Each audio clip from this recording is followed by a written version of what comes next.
guys? Alright, today is my 19-week bump date. We are so close to halfway, so excited. But yeah, 19 weeks has been, I feel like it was a long week last week, but it's been a good week.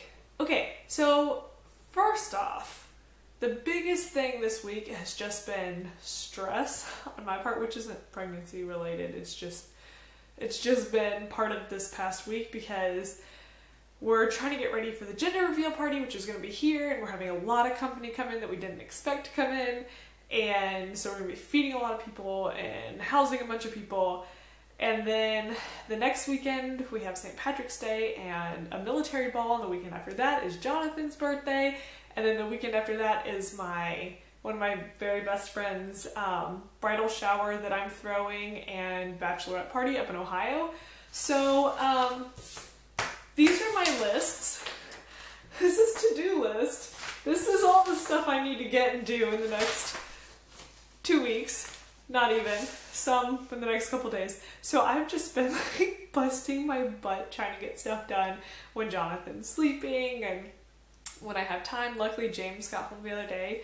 So yesterday I was able to get so much stuff done because he was here, and oh my gosh, it was amazing. Okay, but as far as pregnancy symptoms go, this week I have had a ton of insomnia, and I had that right at first at the beginning, but it was different. Like, I would go to bed early at night and then I'd wake up around, I think it was like 2 to 4 a.m. sometime in there and be up for a while, and now it's more like I just have a hard time falling asleep at night. And once I'm asleep, I sleep pretty well, kind of. I mean, I have to get up and pee a couple times, and another thing is I'm having like really, really weird dreams every night, all night long. As soon as I wake up from one, I'll fall asleep and go right back into another really crazy dream. And they're not necessarily all bad. Some are just so weird, and then some are bad too, and they're frightening. But yeah, the insomnia and the crazy dreams are just kind of keeping me up throughout the night quite a bit. It's kind of exhausting, but it's just crazy that it's coming back in full force, like all these crazy dreams and stuff. So it's interesting. So another thing I've been feeling more of this week, I don't exactly know what it is because I don't remember having this with Jonathan. Okay, so you know how Braxton Hicks, you have the tightening but no pain, and then with a real contraction you have tightening and pain.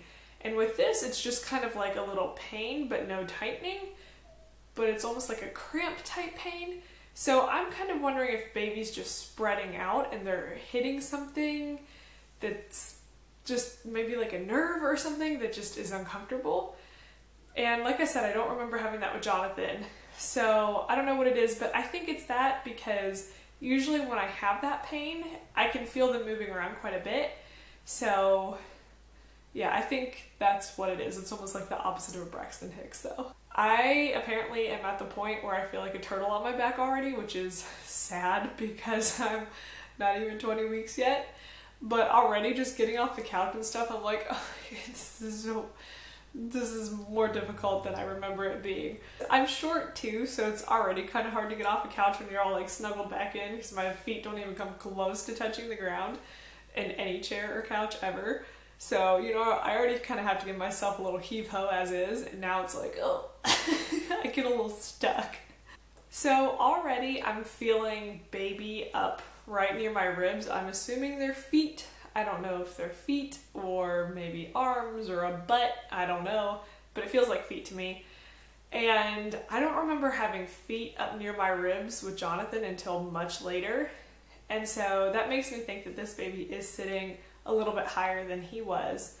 And they are always on the left where he was on the right. So it's just funny how different it is. But yeah, I'm starting to feel little baby feet or something up near my ribs. Okay, so I had my doctor's appointment last week. I think it was a day or two after I did my last bump date. And there's something that I brought up with my doctor that I didn't want to share with you guys yet because I didn't even know if it'd be a possibility. But now I'll talk about it.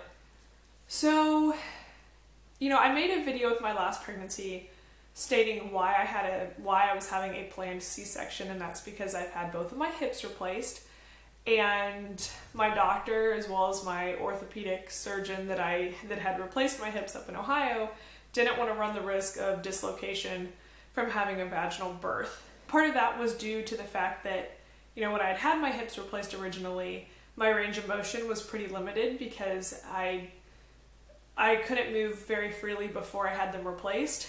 And so they didn't want to run the risk of dislocation having a baby that way, so I had a planned C-section. Well, one of the things I've been working on for the past, I guess kind of since Jonathan's been born, but mainly when I was going to the gym and doing all that, I was really trying to work on my range of motion in my hips to maybe be able to attempt a Vbac at some point, because there have been more studies that have come out since having Jonathan saying that there's really not too much of a risk to your hips birthing vaginally, unless somebody were to be holding my feet and they twist them the wrong way, then that would cause dislocation, but they're not really finding too much of a correlation between the baby causing that and your hips dislocating. So anyway, long story short, I was hoping to talk to my doctor about potentially trying for a Vbac, and unfortunately Savannah is just not a very Vbac friendly place. And my doctor, literally when I asked him, I said, do you even do Vbacs? And he goes, no, they're a pain in the ass. and then he was like, well, I do Vbacs, but it's usually if somebody has had previous vaginal births and then a C-section due to maybe a breech baby or this or that, and then they have another baby and they know that they have been able to birth vaginally, then they will try a Vbac. So honestly, I'm really disappointed because I don't even get the opportunity to try, and I wanted to, but I love my doctor and I do trust him, and even if I wanted to switch doctors, there's no other doctors really in Savannah that do Vbacs. There was a birthing center that did, and now TRICARE will not cover them. And that's what we have is TRICARE. My other option would be going to the military hospital, but from where we live, it's over an hour and a half away. And that means I'd have to drive an hour and a half there and an hour and a half back for every doctor's appointment.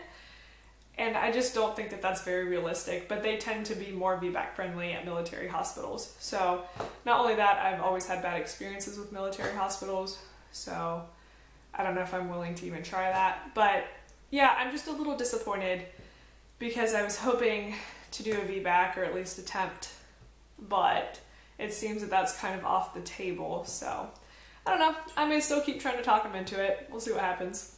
But in better news, I have my anatomy scan. I believe it's the 20th, so that'll be good. And hopefully James can actually make it. I thought he was going to be gone, but he might actually be here, so I don't know. We'll see. But yeah, so that'll be really fun. But even in more exciting news is that in 4 days from now, we're going to find out if this baby is a boy or a girl at our gender reveal party. And I cannot wait. Oh my gosh, I'm so excited. There's going to be a bunch of people here to celebrate with us, and I can't wait. I'm so excited. I'm a little stressed out preparing for it, but luckily my neighbor and my friend are doing like all of it pretty much. I'm just working on like the food and like some decorations and stuff.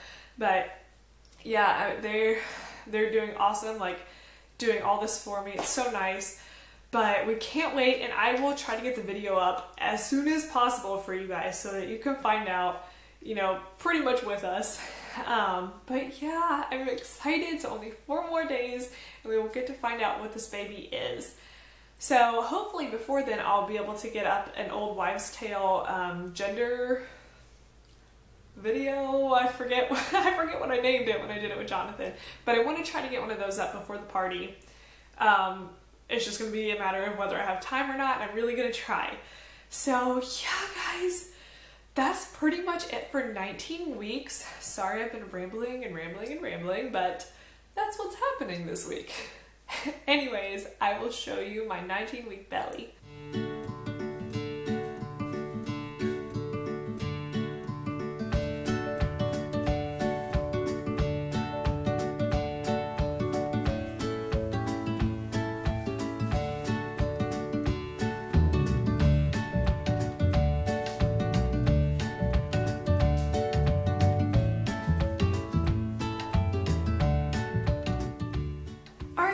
well that's it for 19 weeks. I hope you guys are doing great and enjoyed the video. I'm thinking about you, I'm praying for you, and I'll see you in my next video. Bye guys.